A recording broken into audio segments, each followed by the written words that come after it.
Hello everyone, Alistair Gold here. Oh yes, it's so good to be able to start this video without any form of sigh.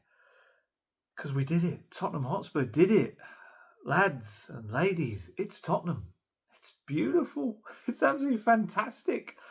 I hope you all enjoyed yourself absolutely thoroughly in the last 24 hours or so. I've just arrived back. I've just arrived back from a very long and winding trip of connecting flights back from Bilbao via Vitoria, via Malaga, and then back to Stansted. I'm recording this at almost 2 o'clock in the morning.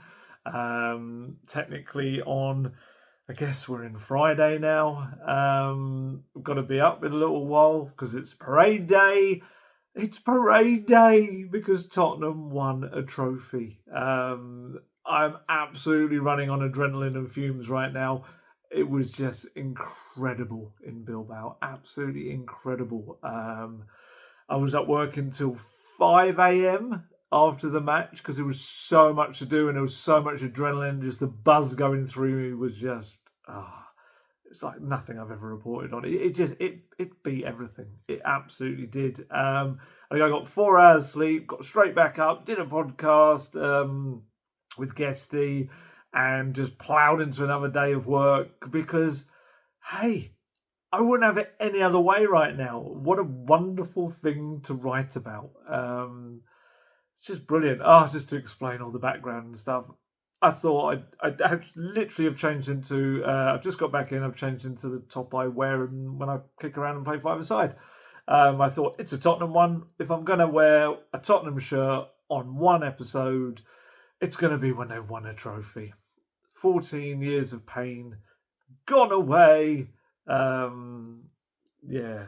14 years of pain, 17 years of pain. What am I talking about? It's 41, isn't it? Years for a European one. I've got it the other way around in my brain somehow. 14 years, 17 years, 41 years. It's all the same thing because it's over. It's zero. You know, the sign, days since last accident. And with Tottenham, it's days since last trophy. One. It's fantastic. I thought I'd wear a Spurs top. I think this is maybe last season's training top. I can't even remember now. I kind of look like definitely not a player. Maybe I should be going on the pitch as some kind of physio or something. Other little bits and pieces. The programme for the match behind me. I know it's a splash of red in the video. Well, red there, I suppose. But yes, that is the official matchday programme. And this around my neck is something that will be long cherished. It is my media pass from the day. This is my accreditation that got me in. They absolutely caught me unawares with the photo. I thought I was going to use the photo that I included with my accreditation process, which was a much younger one of me.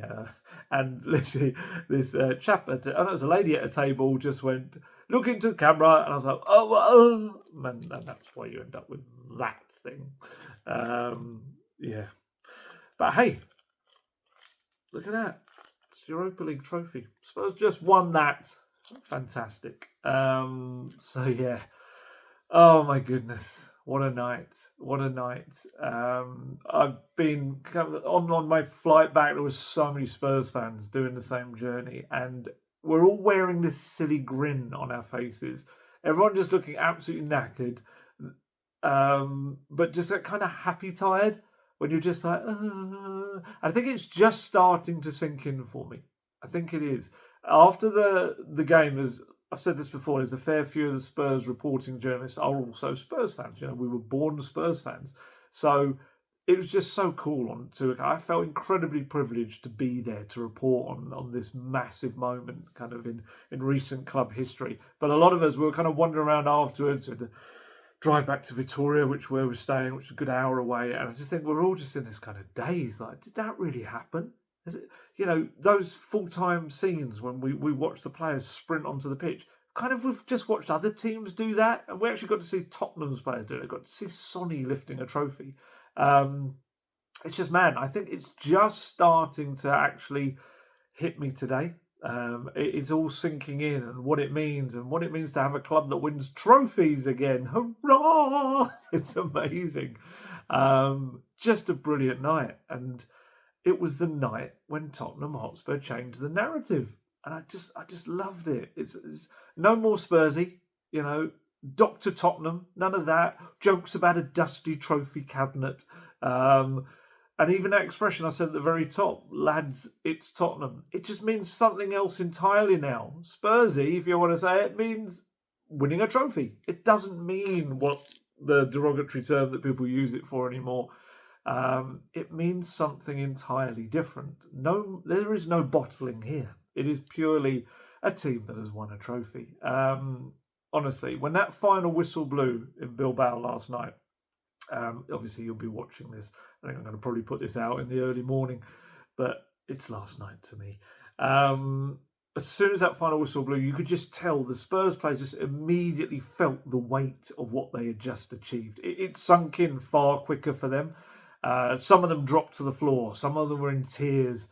Others just took off and sprinted around the pitch. Ange Postecoglou was kind of grabbed by Rob Burks, the goalkeeping coach, and the coaches just all kind of came as this big huddling embrace with other kind of subs and staff and everything piling in. And yeah, it was great. And obviously the travelling fans who were amazing on the night. I just had this feeling, I said to some of the other journalists, I just got this sense walking around the town centre, just kind of listening to the fans as they were coming towards the stadium. I just got this feeling that the Spurs fans were going to be the noisy ones. They're going to be the loud ones. And that was the way it played out on the night. They were so great. They were so noisy. And yeah, you just could hear them for most of the game. And just that moment for them, as soon as that whistle blew, 17 frustrating years came to a close. And nobody there in white will ever forget that night. Honestly, it's up there for me. For me, my two biggest moments in kind of probably a mixture of Spurs reporting but also fandom have been the night in Amsterdam, the semi-final, and the White Hart Lane finale. And for me now, I've just got this other one that I think it's got to be above them. And I know that feels mad. It's almost sacrilege to say, especially the White Hart Lane finale. But I saw and reported on my team winning a trophy. It was incredible. Their first European trophy in 41 years. Their first trophy in 17 years. It was just amazing. And won't lie, kind of was very quick to try and feel like I had my little part in history, in that as soon as Ange Postecoglou walked into the press conference within the bowels of the stadium, I immediately went, let me, please, kind of thing, so that I could just say I asked the first question in the press conference after Tottenham won their first trophy in 17 years and their first European one in 41. It's some would quite rightly say, you sad man, but honestly, I just wanted to have a little piece of just to feel what they were feeling.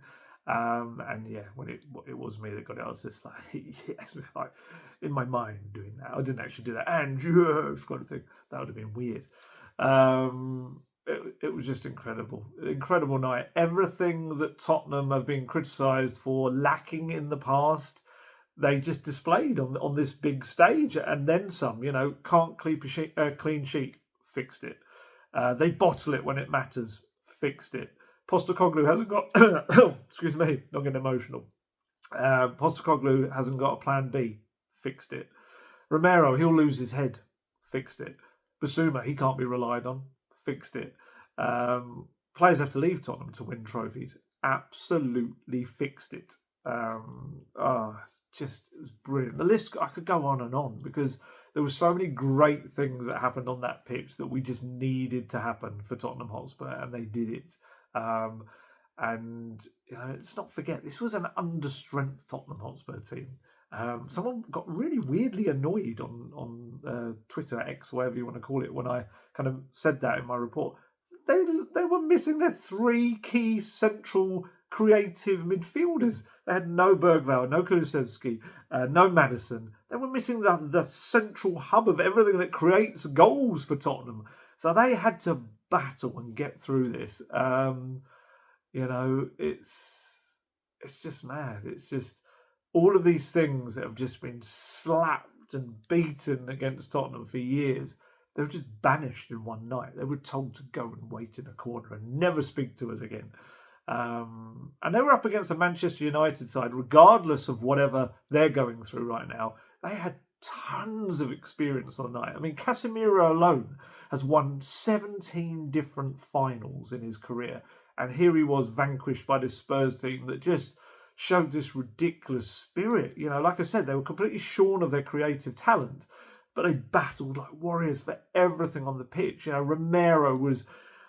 this was the Romero from the kind of World Cup final, the Copa America finals. This is the big game Romero. He was perfect, absolutely perfect. He was having this running battle with Harry Maguire, but never got wound up at all. There were moments when Maguire was really trying to bait him, and he was not having it. He just kept his clear head. Everything he did had a controlled aggression to it. He led the line magnificently. Just barely anything got past him. Mickey van der Ven alongside him, the perfect complement to him. And of course, that incredible goal line clearance, which we'll talk about a little bit later because I asked Mickey about that after the game. And it was quite fitting when Romero kind of fell to the floor at the final whistle, having a bit of a teary moment. The first player over to him, pretty much. I think Archie Gray was the first, and then straight away after that, Mickey van der Ven just kind of got on the floor with him. And it was just lovely. Those two guys who have just formed this amazing partnership, but haven't been able to realise that this season so much because of their injuries, just had this huge moment together. They were both brilliant. Destiny Udogie felt a little bit similar to... Do you remember the game at the Emirates last season when he was up against Saka? And Saka gave him an absolute nightmare in the first half. But as the game wore on, Destiny Udogie just grew and grew and grew into it. And by the end, was causing all kinds of problems in the other direction. And I felt he's exactly the same with Diallo. Last night, Diallo was giving him nightmares. He was left alone at times with him. As the game wore on, Diallo was having a nightmare trying to deal with Udogie going the other way, and he had a couple of massive pitch-long sprints, including one where he passed it across to Solanke, who was just so run into the ground, he just couldn't control it. He was excellent. I thought Pedro Porro was brilliant. Pedro Porro had made so many terrific sliding challenges and just moments of anticipation and getting the ball. I was trying to think. I think did I give all the back line a 10? Maybe I gave Udogie a 9 in my player rating just purely because that first half he had a few issues.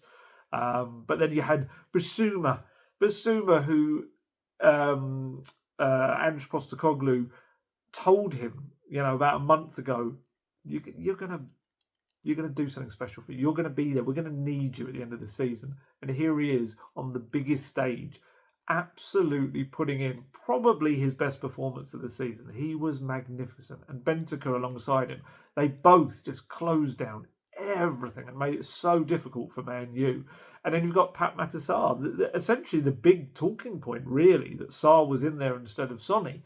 And Sarr just made the decision look like the correct decision. He was everywhere, every blade of grass. He was brilliant. And you forget how young he is, but he also has a real history of being terrific against Manchester United, and he did it again.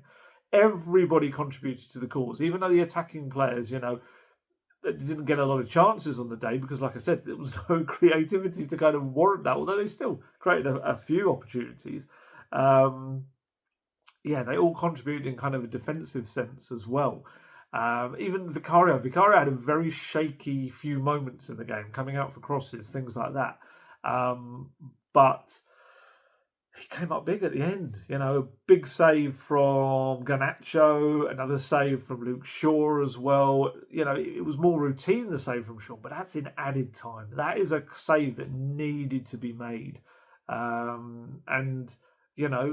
All of that combined for this team, and the subs as well, I'm going to talk about some of the subs, they all combined to just write their names into the history books. They really did. And I just felt they wanted it more on the night as well. United kind of came into this with this very much a message of almost like, it's not going to really change our season, this. It's almost like it's just another final. Whereas for Tottenham, it could change everything. And I think it has. And we're going to go into that as well.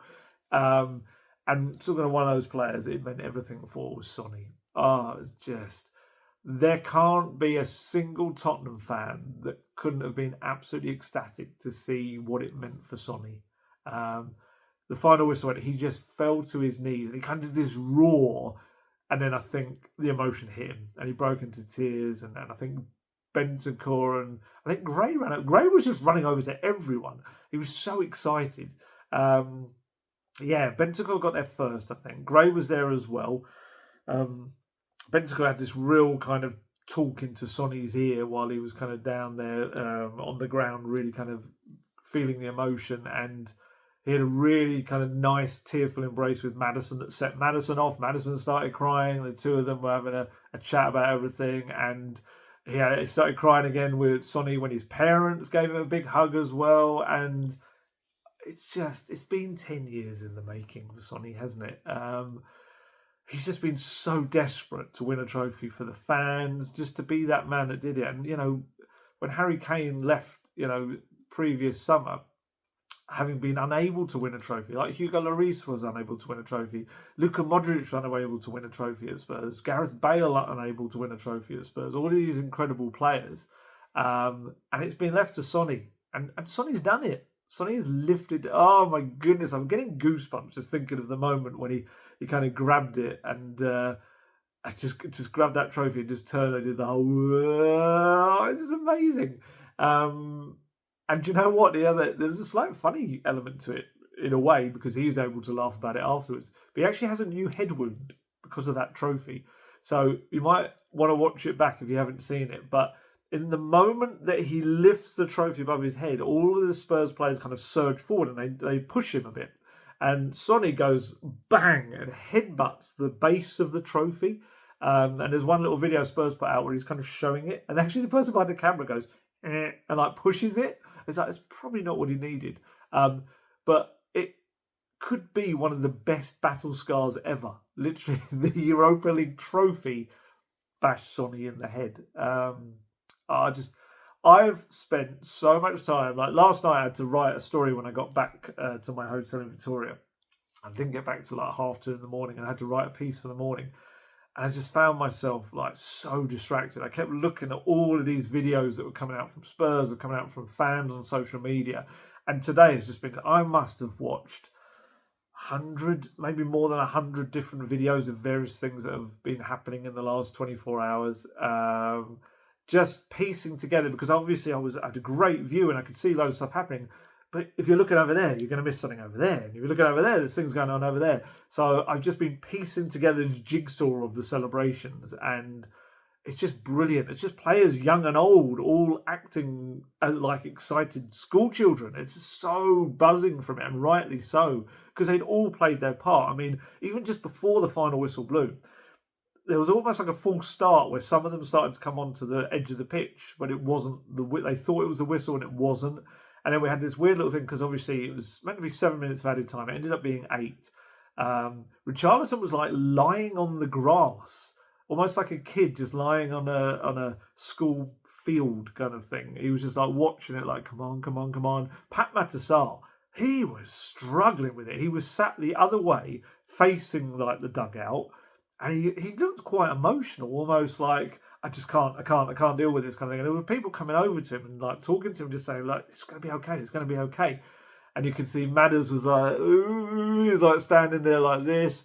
And then when that whistle goes, oh my goodness, just amazing. I mean, Sarr, as soon as that whistle blew, he just stood up and sprinted around the pitch. He wasn't even like almost even kind of just acknowledging that there were other players on the pitch. He was just in this mad headless chicken sprint kind of thing. Talking of chickens, isn't it like all the birds, isn't it? All the teams that have won the cups are different forms of birds on their logos. But yeah, Sarr just went. He like almost bumped into. He kind of ran around Vicario, almost bumped into. I think it was Forster. He just like was just going, just like a crazy thing. It was amazing, and like various other people you could see, like the academy youngsters, like Mikey Moore, Damola Ajayi, Dane Scarlett. They have as much right to lift that trophy as anyone else. You know, they all scored against Elfsborg. That was a big match that needed to kind of be won. They all had these lovely little moments where I think Son and Romero were very keen, and I'm sure Madders was doing it as well, and Vicario, the leaders, kind of to include these young players as much as possible. Sonny was posing for loads of photos with them all on the pitch. Romero in the dressing room was grabbing them and kind of pulling up to do the singing with everyone as well, just making sure that they were part of all the partying. Even those who contributed along the way but weren't available or allowed to do so, they weren't registered for the final, were there to be part of it. Even Timo Werner put out a tweet afterwards that stated something like, "I did say I came here to win trophies." Kevin Danso was magnificent when he came off the bench for me. He absolutely slotted into a back three and made some great... There was one header in particular which was so impressive. He was just going around the pitch like roaring at everyone. He just like, roar. I was in the mix zone when Sonny and him kind of bumped into each other, as in they kind of realised each other were there, and they just almost like screamed at each other. It was brilliant. That was a great place to be, that mix zone. I've got another little thing I noticed in that to talk about later. Jed Spence, he was just loving it, getting involved. They're all kind of doing the...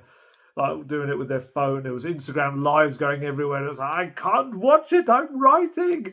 Romero and Bentancur did an Instagram live at 5 a.m. this morning as I was just shutting my laptop. They were still going strong, and their faces told the whole story.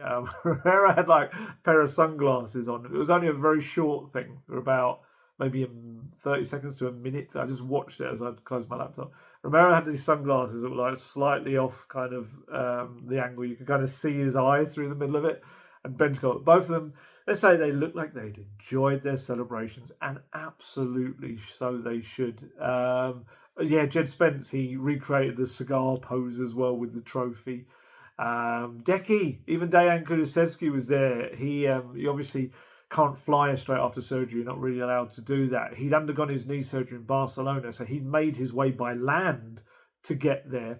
And he was there with his leg brace on, crutches. There was one point when they all rushed forward for the kind of the big lift of the trophy. I was like, no, don't let him fall over and make something even worse with that knee.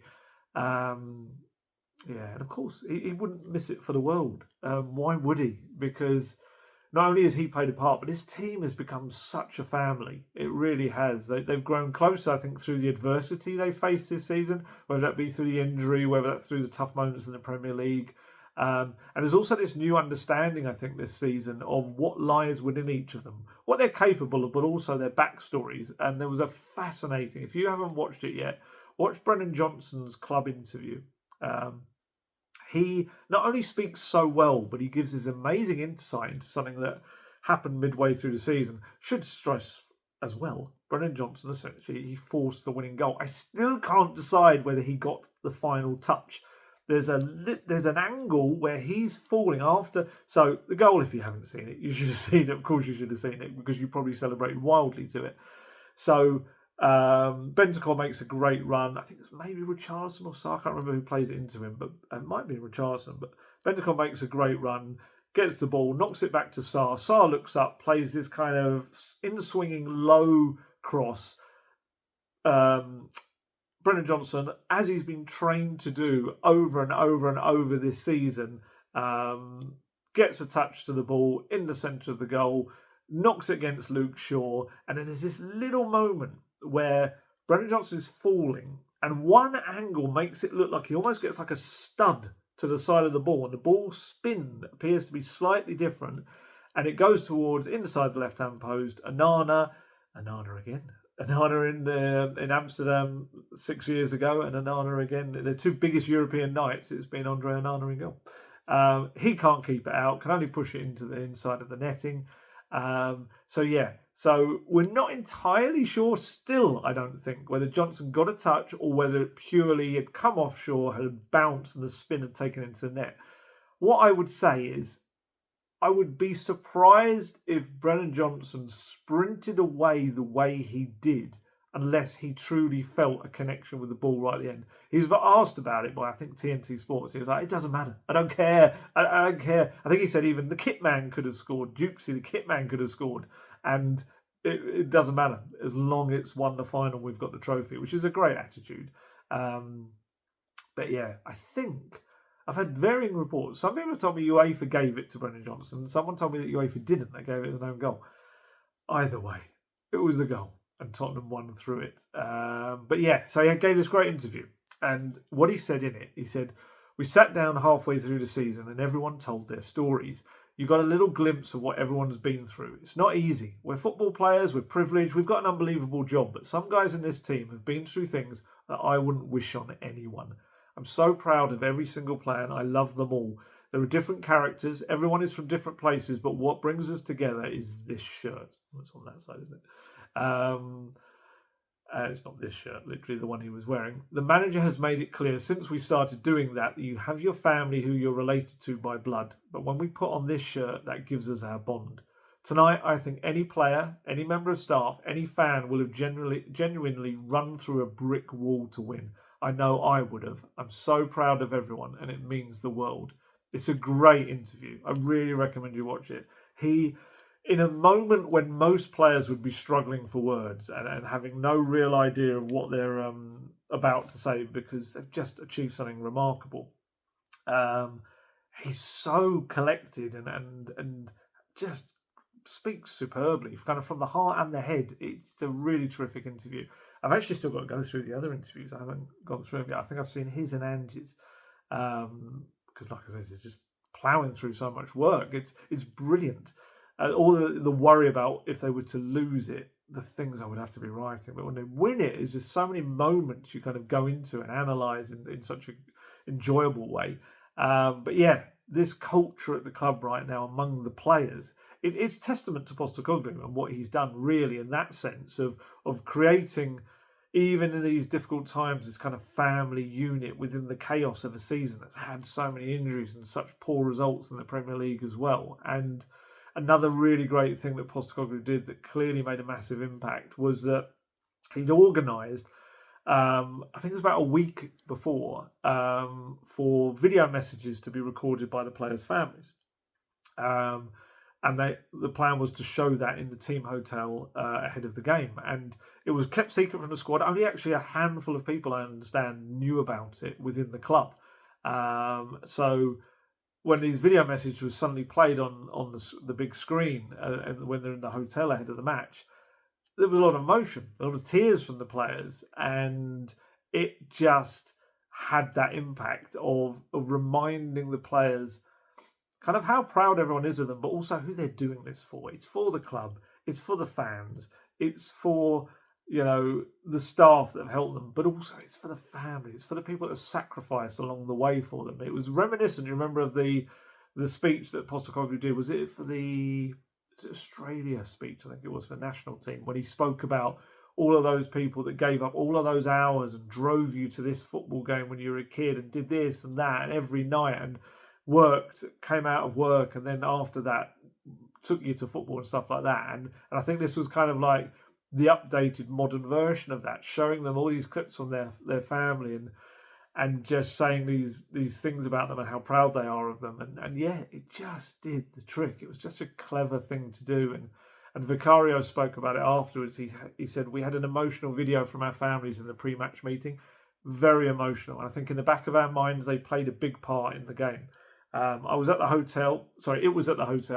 We had the preparation of the game as well as this brilliant video. My mum and dad spoke in it. They were here celebrating with me on the pitch. They said just to fight for this badge, fight for Tottenham Hotspur and to make them happy.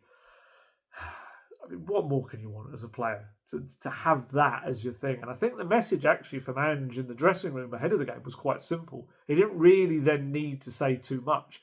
He'd had the video. He had the family telling them what they needed to do. They knew what they had to do because it was such a big game. The tactical plan had been set out so clearly for them a long way before, because obviously a lot of these players, barring Sarr, had not played against Villa. So they were well aware of what they were meant to do on the day.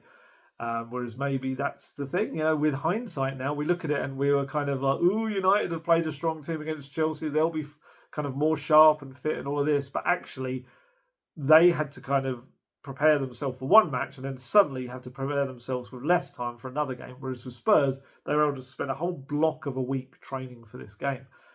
So they were prepared. So the speech that Postecoglou made in the dressing room was quite a simple one, and just telling them, they know what they needed to do. Just go out there and do it. And obviously would have harked back to what they'd seen with their family saying, and absolutely perfect. And do you know what? Postecoglou, I don't think will ever admit this publicly, because it would, maybe he'd see it as a slight on those teams and players that he has managed before. I still maintain, I think I've said this before, I think he's got closer to this bunch of players than he has any other, or certainly any team for decades in his coaching career. It's only been 26 years, so years, let's say, rather than decades. I just feel like that. Maybe it's because there's a lot of young players in there and they kind of look up to him as a bit of a father figure, but I just feel it. I mean, I was watching so many moments I could see, and like I said, so many videos I've watched back as well. So you've got when they're up on the stage waiting for the trophy to come, and you've got like Lucas Bergvall just comes up behind Ange and just puts his arm over him, kind of there, and Ange just holds his hand, his arm. It's quite a kind of like almost like a really kind of heartfelt moment between the two. And there was another, the other teenager who came on, Archie Gray. Archie Gray came on and had a really important little cameo. I was so happy when I saw him coming on. I don't know if some people were nervous or not, but I was just really happy for him just to come on for those minutes. And what he did quite a few times was use that energy to just close down players that looked like they were maybe going to have a shot. There was so many times when Bruno, who everyone thought was going to be this kind of key figure in the final, he just wasn't. And there were moments in those final minutes where the ball would come out to him on the edge of the box, and you're like, oh, we've seen him score goals from distance in the past. And suddenly, out of nowhere, Archie Gray would run up and just absolutely destroy the space that he thought he had. It was just little things like that tactically were exactly what was asked of him, and he did it.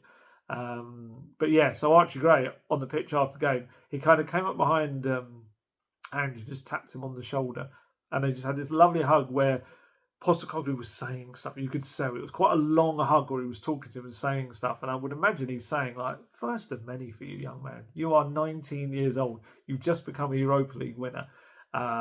It's first year in the Premier League, and there's so much more for him to come. I truly believe that one day, obviously, when Sonny's time has come and gone and he is an older man, I believe that Archie Gray will become a future Tottenham captain and he will be lifting a trophy. We'll see that. I would love to come back to this video and say, I told you when I was wearing that kind of Spurs training top that keeps showing my chest hair. I said those words. And so that was another cool moment. Pedro Porro jumped on Postecoglou's back at one point, and Postecoglou was giving him a piggyback, which, he's a almost 60-year-old man. That would have come as quite a shock, I would imagine. And there was this little moment where he was trying to remain out of the trophy lifting and celebrations and all that.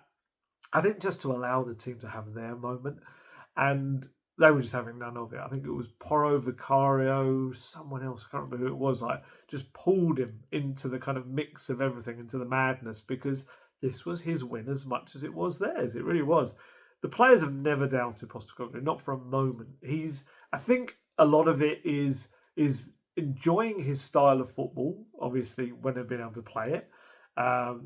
Enjoying the plan B that no one kind of thinks he has, but he clearly has. Because that's, I think, a compromise for the players as well. It's saying, look, don't worry, we got it. There's games where we're going to have to kind of shut up shop, and be fascinating to see that if he's there next season, which we're going to talk about that as well, whether we see more of the plan B in the Premier League as well. That'd be very interesting to see. He spoke about the difference in knockout football as well, and how he said, if you look back, all of my teams in knockout football have been like that. I understand it is different. You can't allow teams, the opposition, to have moments in knockout football.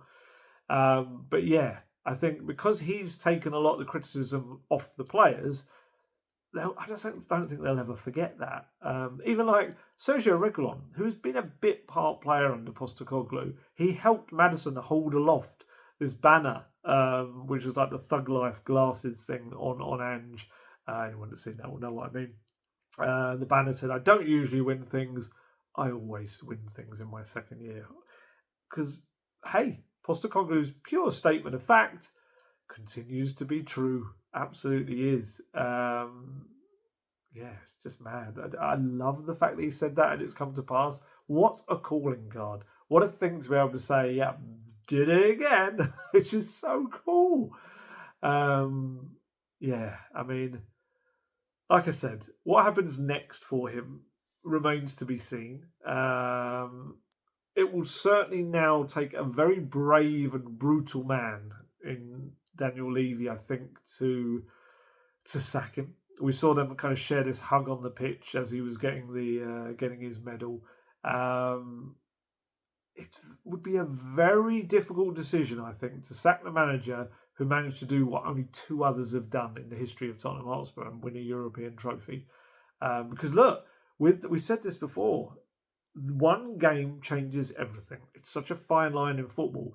He's gone from being the manager with the statistically worst Premier League record or just worst, most defeats in history, I think, with Spurs in a season, to one of their most successful ever managers. He's in the pantheon of top managers at Spurs because he has done something that so few others have done. You know, Pochettino, amazing time at the club, never won a trophy. Conte, with all his experience, came to the club, never won a trophy. Mourinho came to the club, never won a trophy. He will argue, of course he would, that he was taken out of the opportunity to do so just before a final. So many managers have come to the club and not won trophies. And Postecoglou's done it. That immediately puts him up there. Trophies are tangible. And look, this is no League Cup or anything. It's not even that. This is a higher form of it. To win an FA Cup, to win a League Cup, you've got to win about 5-6 games nowadays, something like that. Spurs had to get through 15 matches to win this. It is Europa League for a reason. There are a lot of games in there. They won 10 of the 15 and lost 2. You know, it's no easy task. People will try to run it down. Of course they will. Anyone that wants to fit some kind of narrative will try and run this down. Do not let them. Just don't have it. This has been a brilliant achievement. It's a magnificent achievement. And, Postecoglou and his players gave Spurs fans a night they will never forget. Like I said, I spoke to so many people after the game, today, at various airports and stuff. And it's just one of the greatest nights of being a Spurs fan. It really was. It was amazing. It wasn't even the greatest of games, but it was just, doesn't matter. Just the whole occasion.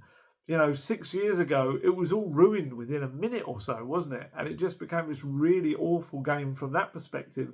This time, it was just completely different. It was just such a different final. Spurs, for me, always kind of felt in control of the game. I wasn't really that worried towards the end, which is weird. But I felt that in a lot of the away days in Europe this season. And I think the fact that Postecoglou's given those fans a night they'll never forget, I think that counts a lot. Counts for a lot with them. Certainly, every single Spurs... I know this is not a straw poll of everyone, but every Spurs fan that I encountered after the game have kind of now back behind Postecoglou. They feel like he's earned the right. Yeah, some might call it an emotional decision that one game has changed this, but actually, if you've won a trophy for your club, you kind of earn the right to have more time by being, like I said, more successful at the club than many of your predecessors. He's kind of naturally, I feel like he's earned that right. And I think even on social media, which we know is not the greatest barometer of most things, I kind of feel like, yeah, I think the tide is back behind him because he is given such a wonderful moment. And yeah, there would be this certain irony, I think, if Levy were to finally get what he craved. Postecoglou's delivered him a trophy. He's delivered him Champions League Champions League football next season, which is just mind blowing that that's what we're going to have next season. Both in one fell swoop, as well as a place in the UEFA Super Cup. Spurs have got a chance. They've got a game to be declared the best team in Europe in August in Udine. It's just incredible what has happened through, I say one game, of course. Like I said, it's 15 matches to get to this point, but everything kind of hinged on this game. Of course it would. It's the final. So if Levy to get all of those things he's craved and then pull the trap door from underneath the man that gave it to him, that's a big, big decision, and I was kind of thinking about it, and a lot of the candidates that have been kind of spoken about to replace him, they're relative rookies, really, and they do not have a European title to their name, most of them. It's almost kind of like saying, yeah, we won't bring someone in that's currently mid-table in the Premier League because we want to get in the top 6, top 4, top 5, yeah. And it's almost like, wait a minute, that was what they had before, and they weren't winning trophies, and that wasn't good enough. And now you've won a trophy, and you kind of want to go back to that. I don't know. Look, I think this is my issue with it. It's like Levy sacked Pochettino in the end after 5.5 years, because while he was kind of almost like he was only achieving the top 4 and got to a final, but he hadn't won a trophy, and Spurs had higher aspirations than that. And Jose was there, the trophy winner, and he was there to bring them that trophy. So he sacked the manager for not being able to get him a trophy. Then potentially he could sack a manager for getting him a trophy. Finally winning that trophy, which, let's be honest, the whole kind of Levy era, the biggest stick he's probably been beaten with is the fact that it's had one trophy, one League Cup in almost a quarter of a century. Someone's brought that for him. Someone has kind of been the best PR man he could be in Postecoglou. He has delivered him everything he wanted from this season. Obviously not the league position, but actually everything that would have been wanted from the league has come through this other means. And I think if he sacked the kind of longest serving manager with so many emotional ties because he couldn't win a trophy, and then he sacks a manager who's just won a trophy, it's almost like the chairman doesn't really know what he wants. And I think that's the look it will give at this point. It's a huge decision to make. And like I said, I do feel like, I know there's some people that just want Ange out. They'll still think it's the right decision that he goes regardless. And I understand the reasons. I've listened to the reasons, and I get it. I get where it comes from. But I do feel like the bulk are behind him again. And I think we'll see that at the parade tomorrow, and I think we'll see that on Sunday at the Tottenham Hotspur Stadium as well. And I don't think if he were to be sacked, I think it would be ridiculed, I think, by a lot of the outside world as well, pundits and stuff like that. And I think a lot of Spurs fans would be really unimpressed with it as well. So it's fascinating how that has really turned on a sixpence now. And I'm fascinated to see what's going to happen. And Postecoglou's got no intention of walking away. Absolutely none whatsoever. He believes that there's now a platform to build on, and this cup win has accelerated that, or it will accelerate that. And he was quite honest. It was a really interesting press conference. We weren't sure how he was going to be. We thought, there's a scenario where, a bit like Louis van Gaal, he comes in with a trophy, slaps it down on the desk, and just says, in your face, kind of to everyone. But he wasn't. He was very kind of quite magnanimous about everything and the way he spoke about stuff. And he admitted that, not everyone within the club has he's had their trust this season. And he said, it's definitely been the toughest thing I've ever done without a shadow of a doubt. And I knew that going into it. This club's had some unbelievable world-class coaches, world-class players, and they haven't had a night like this.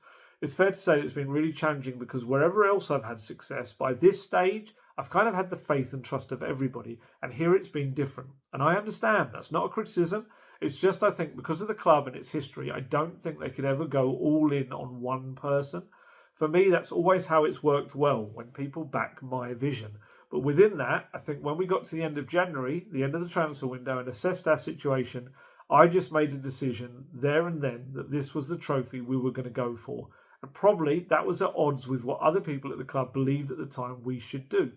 Again, that's understandable, but I just really believed we could win this. And everything we've done since then, everything we've done in terms of games, the teams I've selected, has been about making sure that when these games came around, the Europa games, that we're in the best possible condition to tackle them. That's come at a cost for sure in the league, and I've got to take the responsibility for that. I just felt like the end game of winning something was more important, and it was the only way I was going to do it. So he's kind of gambled on this, but it's worked. It works. So all those people are kind of doubting the approach he's gone at it with. He came through it with it at the end of the day, and he was asked straight. How does a club let go of a manager who's just won their first European trophy in 41 years? And he said, "Look, I'm pretty kind of not relaxed. Relaxed is not the word, because I would be disappointed if we couldn't continue on this path. But it's not a criticism. I understand why it would be difficult for a club like this to buy into one person's vision. I remember even when I signed the club, and even Daniel said, we went after winners, it didn't work, and now we've got Ange. But mate, I'm a winner. I've been a serial winner my whole career. It's what I've done more than anything else. I know people talk about my football, which I'm very proud of. I know people dismiss my achievements because they didn't happen on this side of the world. But for me, they were all hard-earned, and I've done my whole career, and all I've done my whole career is win things. I understand. Obviously, the way things have gone in the league, people are right to be concerned about that. But I don't think that's a true reflection of where it is at. Whatever happens, my own belief in what I do doesn't waver, and I'll continue to push on and do what I do." So yeah, I think it's really interesting kind of insight there into the kind of the lack of belief in him from some people within the club. And yeah, and he is a winner. You can't now say, oh, he only won there, he only won here, he won that. Yeah. I know the cliched one is always like, you're not playing Kilmarnock, mate, and all this sort of stuff. And it's just won a European trophy. It's just won a European trophy, which Spurs have not done for 4 decades. It's just like, it shouldn't be demeaned. It shouldn't be lessened. It shouldn't be kind of just made to be this little small thing. It's a big, huge, fantastic thing. And he has that on his CV. And look, like I said, the players are completely behind him. And that perhaps is another difference maybe with the Erik ten Hag situation at Man United, because I think a lot of people are kind of trying to compare the two situations. The fact that Ten Hag then struggled and was gone within a certain number of months after winning the FA Cup. But like I said, players are all behind Ange. This is a bigger trophy than the FA Cup. He deserves more respect for that. It requires more to win this trophy. And like I said, these players firmly believe in the Postecoglou way, and they will even more so now that it looks like I'm wearing a winner's medal, but I'm not. But now they've got this winner's medal around their neck, they will believe even more in what he's done for them. And like I said, all of his tactical calls, his big team selection decisions on the night, they worked. It's fascinating. I'm not seeing people rushing to praise him for his tactics. It's really weird, isn't it? We're all so quick, and myself included, media, we're very quick to say, got that wrong. But when he's actually had a night when he has nailed the team selection, he has nailed the tactics on the pitch, players like Basuma and Benzema absolutely nullifying Bruno Fernandes. Romero just dealing with everything, and the back line dealing with everything that came at them, and the fullbacks only choosing certain moments to go up the pitch rather than constantly being up there. And the decision to have Richarlison as a bit of a battering ram up front, and he worked so hard. I thought Richarlison was really, really good on the day and everything he did. Yes, technically, with his feet, sometimes the ball wouldn't stick, but he just made life a nightmare for United, and it just gave them something so different to kind of think about. And yeah, he's got those leaders behind him. Romero loves Postecoglou. Maddison believes he's like a great man, and Son just feels it's simple why Postecoglou should remain at the helm. He was asked afterwards, and he said he won the trophy. Nobody did it. So look, it's not up to me or the players, but we just have to look at the facts. And the fact that we haven't won in 17 years, today is the day we finally won it. It's the manager who wins the trophy. So we see what's going to happen. I think it means so we'll see what's going to happen. But yeah, as Sonny said, it's the facts. Look at the facts. Giulio Vicario was asked about wanting Postecoglou to say. He said, yeah, of course. He's my gaffer. He's the person who decided to bring me to this football club. I just have to be very thankful to him for how much he believes since day one, since he wanted me to sign for this football club. I'm very happy for him for what we achieved all together tonight. It's a brilliant night. He deserves this a lot. He drove us brilliantly this season. It's a big credit to us. It's a big credit to him. He said to us many times since the beginning that the Europa League would be the trophy we'd focus on. Last season, he said this group is going to change something. It's going to change the history of this football club, and we did it. So credit to him. He was the first to start to believe in something special. We did it tonight. It's unbelievable. Mickey van der Ven had a little press conference afterwards. He was asked what it was like to end 17 years of waiting at Tottenham, and he praised Postecoglou for it. He said, it's an unbelievable feeling. In the league, we didn't do really well. Everyone was doubting us, but I think we proved them all wrong. Today, we're here. We're lifting a trophy, and we've made some history. So, of course, that's an unbelievable feeling.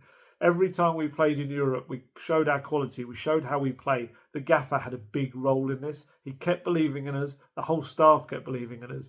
He just made sure we stayed together. And as a group, we stayed together. We kept believing that we could create history with this group, and we did it. And these players, they're not just offering this up because there are. Sometimes they are offering up talking about Postecoglou when it's not even part of the question. This is, it's not the bog standard cliche, we need to be nice about the manager thing. It's not. They genuinely feel he's been huge in everything that they've done in winning a trophy. Talked about Mickey, didn't I, earlier on? Obviously, that incredible goal line clearance from Højlund's header. It's just mad. We're all like watching it going towards the goal, and no, and then out of nowhere, the long limbs of Mickey van der Ven run to view, and just how he gets up to that height is remarkable. And he actually shins it. He gets his shin to it and knocks it away. And I asked him in his press conference, I said, right, Mickey, first off, talk me through how you made that incredible clearance and what you were thinking in the moment, but also that looked so painful. And he said, I can tell you, it was painful. Vic came out, the ball bounced on his head. I don't know how, to be honest, but the ball came to Højlund, and I was like, I need to go to the goal line, because if he heads it over Vic, that's going to be a goal. So I saw the ball coming, and to be honest, the ball was high, and I was like, I don't know how I'm going to do this, but I just tried everything I could, and I saved it. It was all worth it because we kept the clean sheet. Yeah, I had some back issues afterwards, but it's all worth it. So I love that little insight that in the moment he's thinking, I'm not going to get there. And he just stuck out his long limb in almost like an overhead kick, like a scissors kick. It was just brilliant. And yeah, I love the press conference afterwards. Like I said, I very selfishly got a major buzz out of asking the first question after Spurs had won a trophy. It was very, very much it's about me kind of thing. It was really one of those moments. But, we've all followed Spurs on this path for so long, haven't we? I've only from my perspective, I've been here, there and everywhere and had to watch a load of rubbish and a lot of times. And I've been to a million press conferences this season. I mean, what have we had? We're going to have 61 games, is it, by the end of this season? So just alone, that's 122 pre-match and post-match press conferences. But there's been other media stuff as well. This was the one. So my question had to be the first one. So it had to be kind of very much about what just happened. I just said, how does it feel that you have constantly told these players they're going to do something special? They're going to be the one that changed the history of this football club, and they've just realised for you. How does that make you feel? And he gave me a great long answer, actually. He said, it's hard to put into words the emotions. I'm super proud of the players. To quote my favourite Australian Prime Minister, Paul Keating, after an unlikely victory, he said, this is one for the true believers. And this is certainly one for the true believers. That means an unbelievable group of players who never wavered, never lost faith in me and what we were doing. Unbelievable football staff led by brilliant coaches, people who work at the club from the board down, Lily White House, the training ground, the supporters. I know people think I've got this fractious relationship, but every supporter I've ever bumped into was just so kind in reassuring me they believe in what I was doing. And I never felt, look, I understand the disappointment we put them through this year, particularly in the league. But seeing them tonight, the impact it has on some of them. It's obviously 17 years since our last trophy, 41 in Europe. Some of them have never had a night like this. It's a reward for them. And finally, to my beautiful wife, my boys, my family, my friends, they're all my inspiration. I'm kind of the front man. It's easy for me to take on the responsibility, but I've got no choice but to come along for the ride. And seeing them out there on the pitch and smile on their faces, it made me happy. Yeah, and he said some nice stuff about his dad. George Sessions from PA asked him a nice question about his dad, and he said, "Look, he's always with me. He's always with me. I hear him sometimes. Anything I say." And he said, "Frighteningly, when I look in the mirror, I sometimes see him now as well." And it was a really nice answer. And his mum was in Greece with his sister watching the game. And he had loads of mates in the stadium as well that had come over to watch. And yeah, just a lovely kind of emotional press conference from him at times as well. And he was asked, look, if he's hungry to drive the club forward now, and he said very, because we've got a really young group of players, and you can talk to them about success and what it means, but until they feel it, it doesn't become real. I've got no doubt that all those boys tonight, having this feeling, they'll want it again. And to get it again, they're going to have to make similar sacrifices. They've climbed the mountain now. They know what it takes to get to where we are. I think that does. It accelerates the opportunities to build a team who can be successful and play at a high standard for years to come. I still feel there's a lot of work to be done. I think that's quite obvious, but not as much work as people may think. People can bang on about the 20 league defeats and where we are, but they're missing the point of what we're trying to build, or what I'm trying to do anyway. I really feel that tonight can be a great platform for us to kick on. And interestingly, I think he did the interview with, was it CBS? I'm trying to think who he did it with. But what was it, TNT? Might have been TNT. I can't remember. Either way, he admitted that the club needs in the transfer window some experience. You know, they've bought a lot of young players, but they need some experience if they're going to be in the Champions League next season. So, hey, it's what we all want. It is what the team needs. It needs some ready-made players. So that'll be interesting to see whether he gets that or not. And obviously, of course, if he's there to get it in the first place. Vicario spoke afterwards about how this victory is the step that Tottenham needed to begin to change how the club's perceived and what comes next for them. He said the most important thing is we won. It's a big achievement for the club, for the fans, an important night, a historic night for everyone that loves this football club, so I'm very happy. A victory like this, it starts to change something in the back of the mind of a lot of people that maybe they didn't give credit to us in some situations this season. It's been a tough season, but now we won a trophy. We made history. We'll play in a Champions League next season. So it's been a good night. And it was a good night. Like I said, I feel like I've watched so many videos since. And I was looking at people on the plane. I could see in their little phone screens, you could see it was bits and pieces from the match and after. And yeah, there were so many celebrations going on the pitch, in the mix zone, the hotel, on the plane home, on the bus home. I did say I was going to say something else about Biss. If you haven't seen, I put it on social media. There was this amazing moment when Bissouma, who was brilliant on the night, like Sonny was doing an interview, and I was kind of just listening in on that one. I wasn't really kind of involved, and we just suddenly heard this like booming music coming out. And we turned around, and there was Yves Bissouma. He had sunglasses on, no top on, his winner's medal on. He had his trousers down almost at his knees, so he was essentially walking in pants, pulling a boombox with this music coming out, and he was just like dancing along through.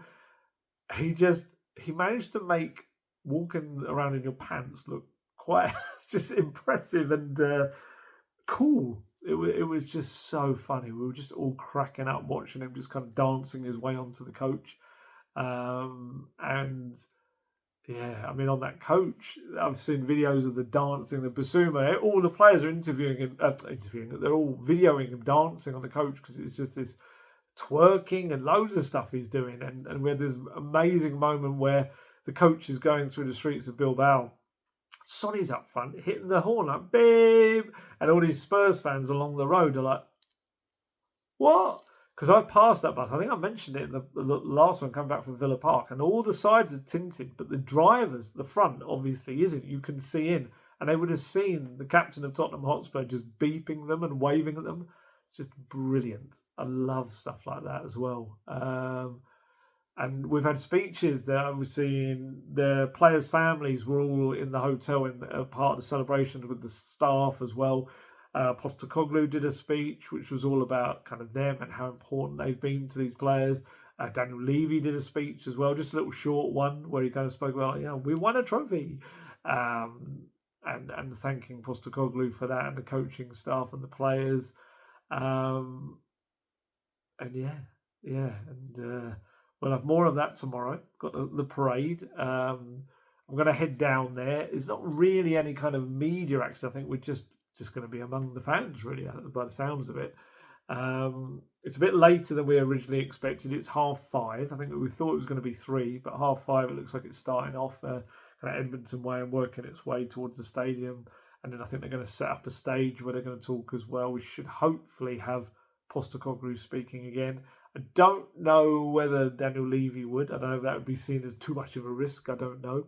But what we do have from Daniel Levy, which I'm fascinated to see, the very next day, so 2 days later, on Sunday, we're going to get the obligatory chairman's message, the end of season message to the fans, which is in the programme, but normally it comes out on the morning of the final game as well. And it's going to be fascinating because obviously it's his first one for a long time after a trophy win.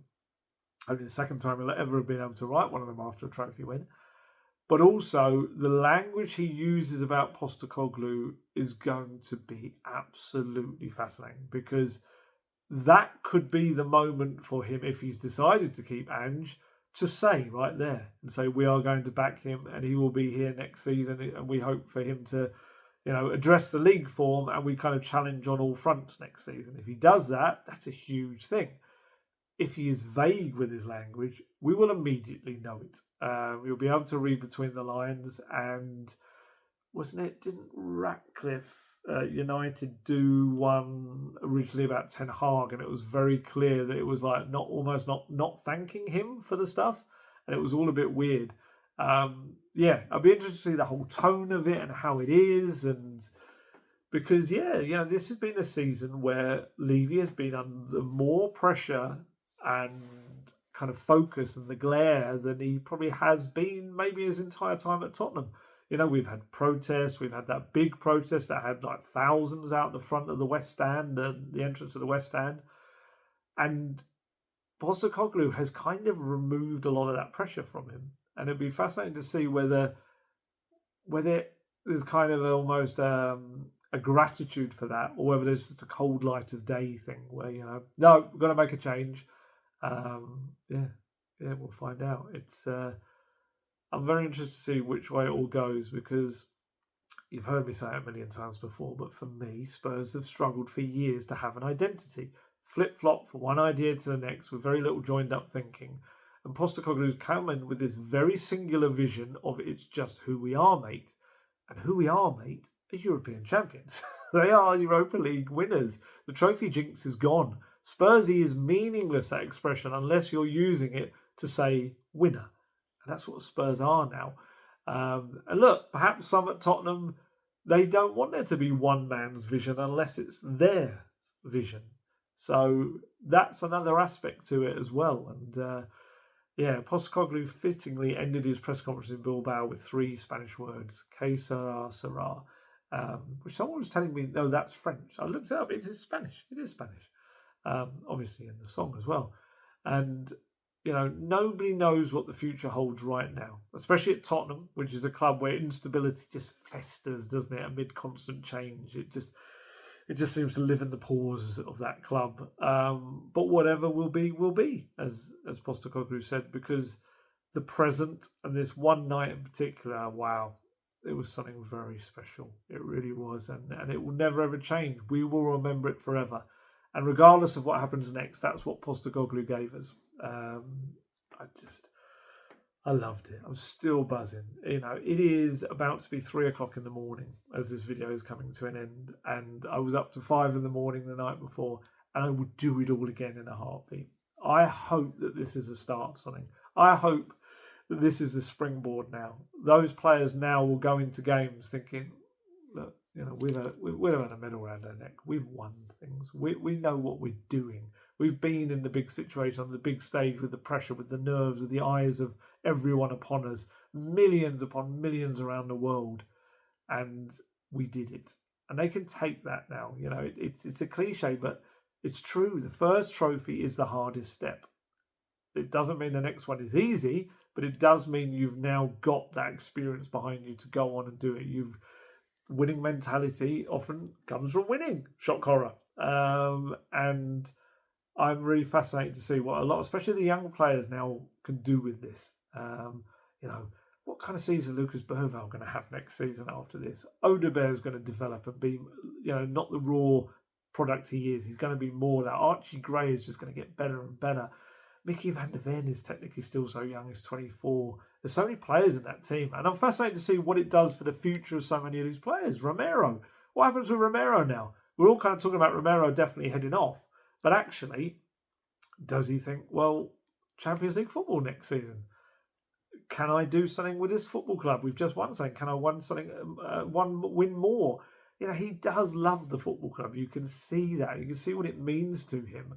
But obviously, the club has been underperforming hugely. But now it's going to be in a Super Cup. It's going to be in the Champions League. It's going to have all this stuff. So there's him. There's Sonny. Sonny's only got a year left. What happens with Sonny? And then you've got other players like Basuma. I think he's got a year left. What happens with him?